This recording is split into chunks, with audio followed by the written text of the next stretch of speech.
Hey everybody, it's Dani Valent here with you on the streets of Hanoi. It is 4 a.m. I'm on a dawn food tour with Chef Duyen, and we're walking down a dark laneway. I can hear the sound of cleavers chopping because we are just arriving at the place where people come to buy their beef to make pho. So over the next few hours, the pots will be bubbling and people will be coming out to get their beef pho to start the day. And here we are with trucks, small, like 1-ton trucks, and people with blue cloths spread out on the ground. And on those cloths are, really big pieces of beef.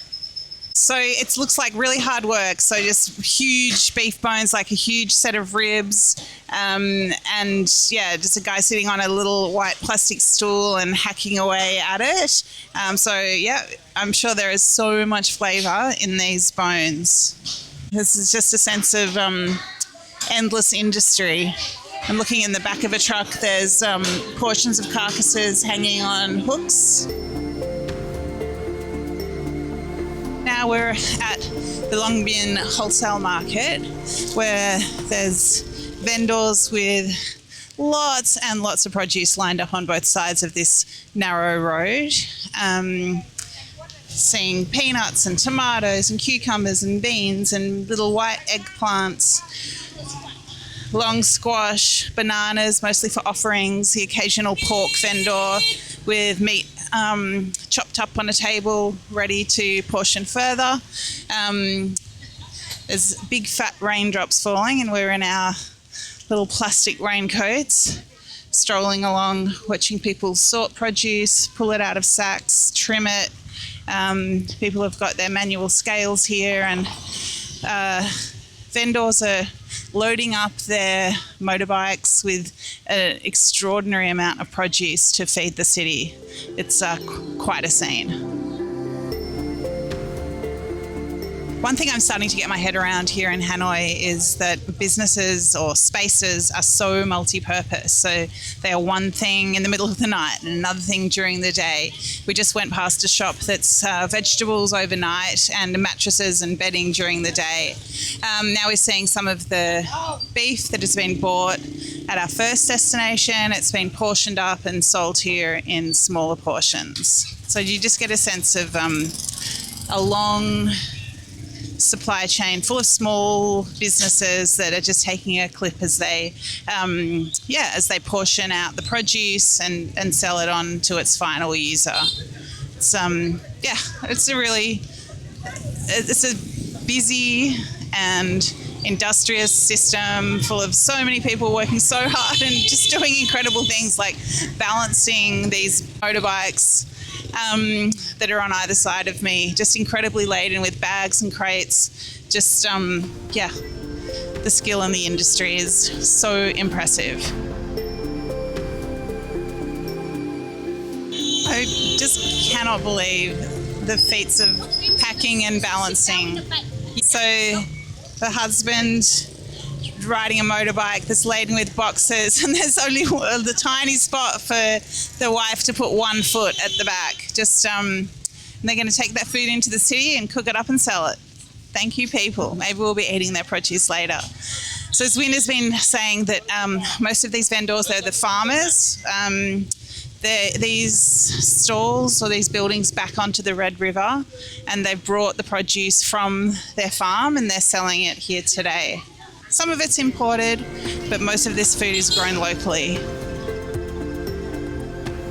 So this market goes from 10 p.m. to 7 a.m.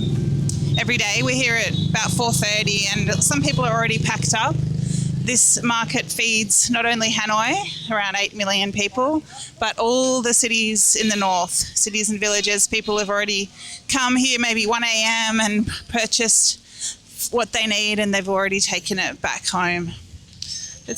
You can just find everything here.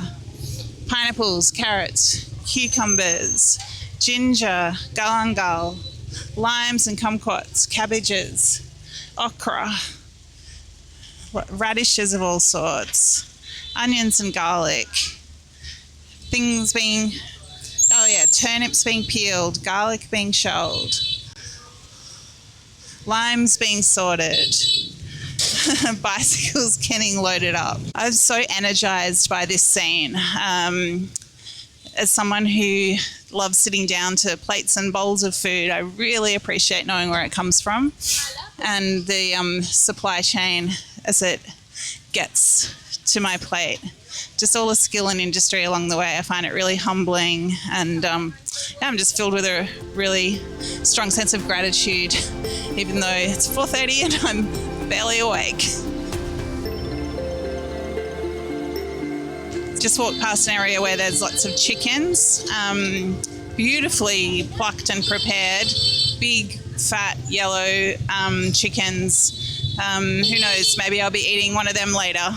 There's just an enormous sense of coming and going, and Zwin knows who's just got here, who's already sold out and is having a sleep before they drive back to their village, who just had to kill the chickens. We just saw a really special scene of a mum riding a motorbike, chickens slaughtered in bags on the back, and the son, looked maybe 10 or 12, just slumped over a pillow that was over the handlebars of the motorbike. They've already had a full working day and now they've arrived to sell their chickens.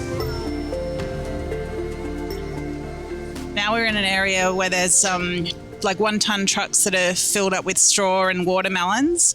So these ones come from... This one in watermelon come from the South Mekong Delta, Eve and Hai Dương province. Eve very single day they have a 20 truck in the watermelon here. You see here they gone already, but only some they have a little bit. Sometimes they turn on the music for you to enjoy too, because they in working hard at night and they need the more energy for wake up. But in the woman today too tired. Usually you see turn on the music, so. Right. Very nice. You see the most finished already. Like that. You have to buy the 30 or 50 kilo of watermelon. Mm-hmm. You cannot buy 1 or 2 here. Right. So local people or restaurant hotel cannot come directly by here. They have to order a supplier who's sit down in local market. Delivery for them. So we've come through sugarcane area and watermelon area into Seafood Street. Zwin told us 150 trucks come every day with prawns, and we can see baskets with, looks like scampi of some sort, different prawns. This street is just full of trucks that I think have finished and they're heading back. But yeah, there's still a lot of commerce here. The streets are just full of water. I don't know if I can get across this big puddle gutter. Oh yeah, crabs in pots. Crab for the crab soup I will give for you today. Okay. Cook with tomato and tofu and with the beef and snail. Okay. Really good balance, sweet and sour and spicy. All right, I'm going to eat those crabs later apparently. Yes. We're in the way. They only sell on the local market, not here. Because okay. We have to see the wholesale market first. You see, if we go now, first thing too early. They only start from 6 a.m. until 9 a.m. Right. You really have to know what time things happen here. That soup is sold from 6 to 9. That place is open from 10 till 2. You can buy that here between 10 p.m. and 2 a.m. It's very specific. So it's light now. It's maybe 5:30. We've been wandering around the market for an hour or more. I'm in a big crush. Got oysters on one side, motorbikes on the other, and trucks inching their way through this busy seafood street. The market's sort of transitioning now. A lot of the seafood wholesalers are leaving. There's some people retailing seafood in their place. The ground is just absolutely wet. There's plastic bags everywhere. I'm walking past crabs tied up with string, big blocks of ice, prawns, bubbling pots of, what's in there? Bubbling pots of tiger prawns. There's squid. People are taping produce to their motorbikes and heading off into the city. And maybe that's what we'll do too, head off and find some breakfast. This has been an extraordinary start to the day to see where everything that Hanoi eats comes from. What a privilege. This is Dirty Linen. I'm Dani Valent. We bring you untold stories from the food world. Real, raw, unafraid, hopeful. We're driven by a belief that food provides endless opportunities for learning, connecting, and creating the world we want to live in. Delicious, open-hearted, meaningful. If you know a story that needs telling, get in touch. Write to dirtylinen@deepintheweeds.com.au. Thank you for listening. Peace.